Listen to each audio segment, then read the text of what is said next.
మీ చేతులు మీరేం చేయాలో తెలుసా, శుభ్రం చేసుకోండి అంటాడు ఆయన.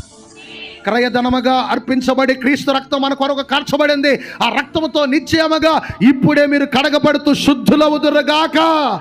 ఏ కీడు పనులైతే నువ్వు చేశావో, ఏ మోసపు పనులైతే నువ్వు చేశావో, ఏ అన్యాయ పనులైతే నువ్వు చేశావో, నీ చేతులతో నీ క్రియలైతే ఏవైతే జరిగించావో, నేను అంటాను అవి శుద్ధి అయితే తప్ప, నీ చేతిలో ఉన్న పాపం పోతేనే తప్ప యేసయ్య నిన్ను క్షమించడు.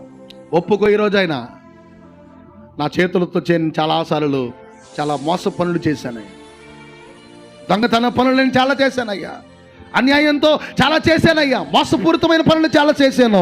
అవన్నీ నా చేతుల్లో అలా పేరగట్టి ఉన్నాయి. రక్తముతో ఉన్న నా చేతులను శుద్ధి చేయండి అయ్యా, పవిత్రపరచండి. చేతులైతే మనస్ఫూర్తిగా ఎత్తుతున్నామండి, కానీ దేవుడు దాన్ని అంగీకరించాలిగా, ఆలకించాలిగా. చెయ్యి చాపినప్పుడు పరిశుద్ధత కనపడాలి, పవిత్రత కనపడాలి.